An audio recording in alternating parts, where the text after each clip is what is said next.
Hola a todos los que nos escucháis en estos momentos. Hoy continuamos estudiando la Biblia con el tema 912, para estudiar el capítulo 10 del libro de Romanos. Como siempre, le damos la palabra a Francisco.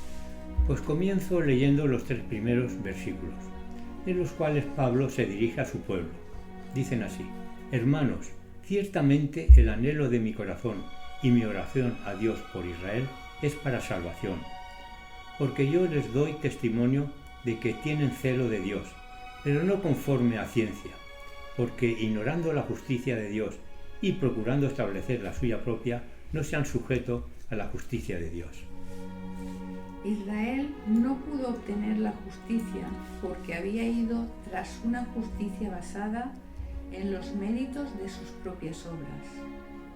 Pablo expresa nuevamente su sincera preocupación por la salvación de ellos. Es significativo que inmediatamente después de haberse ocupado del rechazo de Cristo por parte de los judíos, Pablo ora por la salvación de ellos. Esto demuestra que no consideraba el caso de sus compatriotas como desesperado, a pesar de su conducta pecaminosa. Más aún, si Pablo hubiera considerado ese rechazo como definitivo, como algunos han entendido la doctrina de la predestinación, no habría orado para que aún pudieran ser salvos. El fervor de los judíos sin sabiduría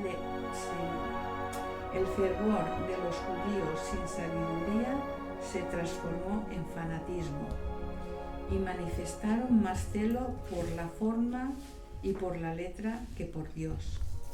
Pablo, posteriormente, muestra que esa ignorancia no tenía excusas, pues los judíos habían tenido todas las oportunidades necesarias para instruirse. Dice el versículo 4: porque el fin de la ley es Cristo, para justicia a todo aquel que cree. Cristo era el fin de la ley porque es la solución final del problema del pecado hecho patente por la ley. El propósito de Dios al proclamar sus leyes a Israel fue mostrarle su pecaminosidad y su necesidad de un Salvador.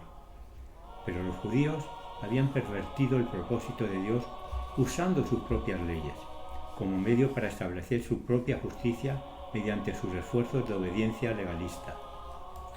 En parte, los judíos se basaban en Levítico 18:5, que dice: guardaréis mis estatutos y mis ordenanzas, los cuales, haciendo el hombre, vivirá en ellos. Pablo cita estas palabras y deduce, basado en los conceptos judíos, que la justicia por la ley demanda el perfecto cumplimiento de la ley, la cual debe guardarse estrictamente de acuerdo con las especificaciones de la letra. Pero en la ley no hay gracia ni misericordia. Todo lo que pide la ley o se cumple o no hay salvación. En parte los judíos pensaban, falsamente, que la ley y el Evangelio se oponían o se contradecían. Está claro que la ley denuncia nuestros pecados, pero necesitamos la gracia para que puedan ser eliminados. La gracia que necesitaba la ley estaba representada en todos los símbolos y ceremonias que prefiguraban todo el plan de justificación por la fe en Cristo. ¿O acaso pensaban realmente que el sacrificio de los corderos era suficiente para eliminar sus pecados? El versículo 9 hace hincapié en la divinidad de Jesús, en quien podemos encontrar la salvación. Dice así, que si confesareis con tu boca que Jesús es el Señor y creyeres en tu corazón que Dios le levantó de los muertos, serás salvo. Los judíos atribuían el señorío solo a Dios el Padre. Los gentiles adoraban al emperador como a su Señor, pero los cristianos reconocían a Cristo como el Señor de todo el mundo. Si el cristiano cree que Dios levantó a Jesús de entre los muertos, reconoce el triunfo de Cristo sobre el pecado y la muerte, y su poder para justificar y salvar a los pecadores. En el versículo 12, Pablo deja claro que todo el mundo tiene opción a la salvación por medio de Cristo. Dice así: porque no hay diferencia entre judío y griego, pues Él mismo, que es Señor de todos, es rico para con todos los que le invocan. La justicia mediante la fe, en contraste con la justicia mediante la ley, depende de lo que Cristo ha hecho y puede hacer, y no de lo que nosotros podemos hacer. Dios ha proporcionado solo un medio por el cual pueden salvarse. No ha dispuesto un medio para los judíos y otro para los gentiles. Por lo tanto, desaparece toda la distinción de raza, sexo, clase o condición social. Dice el versículo 13: porque todo aquel que invocare el nombre del Señor será salvo. Pero Pablo, en los versículos 14 y 15, pregunta cómo van a invocar el nombre del Señor si nadie se lo ha comunicado. Habla como si fuera los judíos mismos los que hablasen. Pues dice el versículo 17: así que la fe es por el oír, por la palabra de Dios.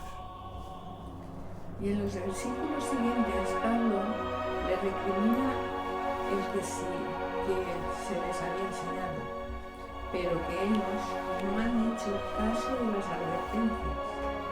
Dicen estos versículos: pero digo, ¿no han oído?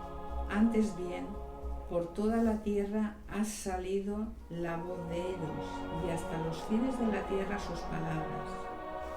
También digo, ¿no ha conocido esto Israel? Primeramente, Moisés dice: yo os provocaré a celos con un pueblo que no es pueblo, con un pueblo insensato os provocaré a ira. E Isaías dice resueltamente: fui hallado de los que no me buscaban, me manifesté a los que no preguntaban por mí. Pero acerca de Israel dice: todo el día extendí mis manos a un pueblo rebelde y contradictor. Al rechazar el Evangelio y resistirlo, los judíos revelaban una característica que hacía mucho había sido señalada y condenada por los profetas. Esteban presentó antes de su martirio la misma acusación. Bien, pues hemos acabado por hoy y mañana continuamos estudiando la Biblia con el tema 913. Bendiciones y hasta mañana.